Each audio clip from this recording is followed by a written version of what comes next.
Well, despite this roller coaster of a ride that Yellow Freight's been on this week, they did notify their employees, their non-union employees, office staff, things like that, that they are out of a job. Sent out a memo, and not what we wanted to hear, but I'll show you what happened.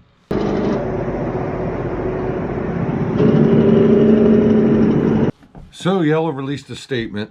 The statement says, "Notice of separation and general release of claims. We regret to inform you that your employment with Yellow Corporation and/or one of its subsidiaries, collectively referred to as the company, will permanently terminate on July 28th, 2023, or within 14 days after the separation date. The company is shutting down its regular operations on July 28th, 2023, closing and/or laying off employees at all of its locations, including yours. The shutdown. The company submits this notice to you in part to satisfy any obligation that may exist under Federal Worker Adjustment and Retaining Notification Act, blah, blah, blah, and applicable similar state laws, collectively the WARN Act. The company does not admit that such laws apply or that notice is required. If no obligations exist, this notice is being provided to you voluntarily. The company was not able to provide earlier notice of the shutdown as it qualifies under unforeseeable business circumstances, faltering company, and liquidating fiduciary. Exceptions sent forth in the WARN Acts.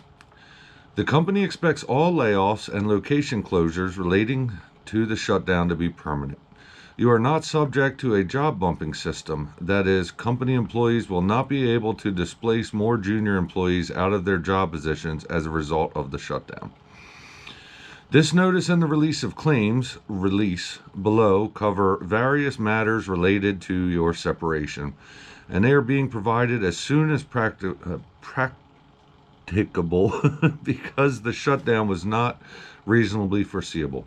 Should you have any questions regarding this notice, please contact your human resources and everything." So, wasn't quite what we wanted. I'm going to go to a FreightWaves article here, and we'll see what FreightWaves had to say about this.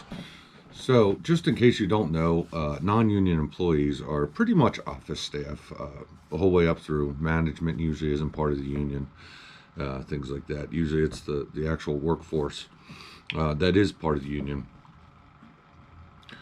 So we'll go through a couple things here from FreightWaves, and some of it's redundant. I'm going to try to keep it from happening. It says, the third largest less than truckload company that's in the midst of financial chaos, says in a memo to laid off non-union employees viewed by FreightWaves that the company is shutting down regular operations on Friday.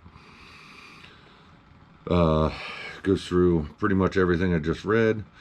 Then there's another one here. John Murphy, who's the Teamsters National Freight Director, advised union employees to collect their belongings from all offices and terminals in the case that Yellow shutters in the coming days and facilities are not accessible. So here, I'll show this to you. It's random to the local unions. As we explained in yesterday's communication, TNFINC and the IBT have been working hard to help find a solution to fix Yellow's financial mess and to help it secure financing to enable it to continue in operations. While we are continuing to do so, we have no good news to report, and the likelihood that Yellow will survive is increasingly bleak. Yellow continues to clear its system, and it appears to be laying off personnel and closing entire terminals across the country. All Yellow employees should, in our opinion, prepare for the worst, as Yellow appears to be headed in a complete shutdown in the next few days. We recommend that all Yellow employees who have personal belongings and tools at the terminal should take them home today. That way, in case Yellow does shut down over the weekend or next week, the employee's property will not get lumped in with Yellow's property and get locked up in bankruptcy or liquidation proceedings that could result in the employees not recovering their personal property. Wow, so the weird thing about, I don't know if all the mechanics are union, but I bet you they are. I mean, mechanics have, it takes a lot to move a mechanic's tools. You know, it takes preparation, sometimes truck rental, friends to help, I mean, you got to be scared. You're talking about 20, 30, 40, $50,000 some of these mechanics have acquired over the years in tools. Goes on to say employees were notified of the layoffs Friday morning in voice-only calls. At least 3 executives laid off large portions of their team. It does go down through who did all that. These layoffs came ahead of a potential yellow freight filing. And it says, I'll show you this here. Terminated employees were instructed to receive information regarding their severance pay, healthcare, W-2s, and other key documents through the Oracle platform, as their access to company systems will be terminated on Friday. According to a memo distributed to terminated employees viewed by FreightWaves, severance for non-union workers depend on the title and length of tenure at the company. Here it is. Let me show it to you. Years of completed service.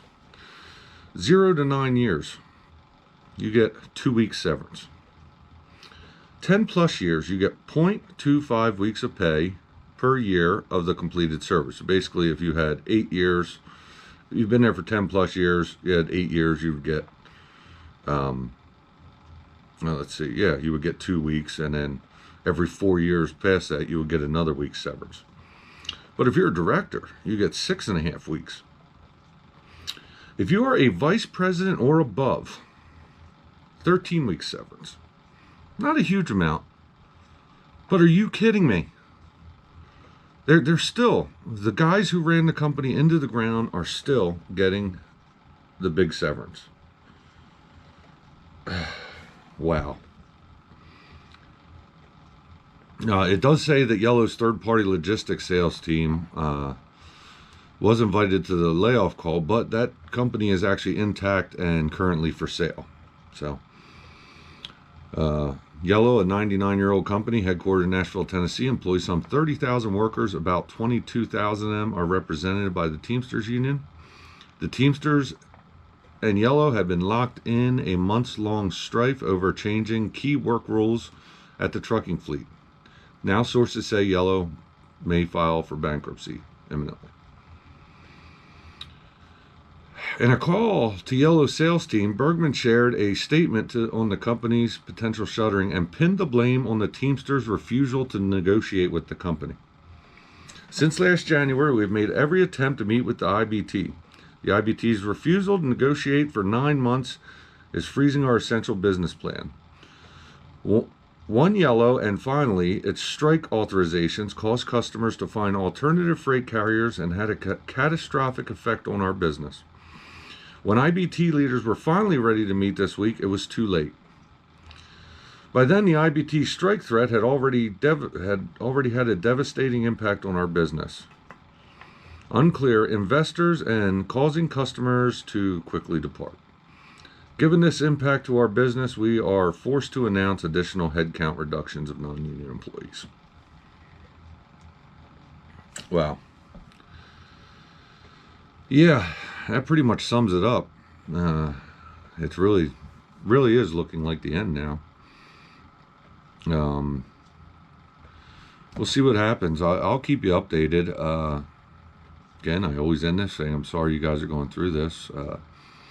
I don't know how operations are going to continue without an office staff. I guess they can't actually just go fire all the union Teamster employees. I don't know how that all works. But this does look like the end was today. But it's been a roller coaster of a couple weeks here, especially this week. So we'll see what comes out next. But yeah, hey, thanks for watching this video. And if you liked it, like and subscribe, and keep you updated.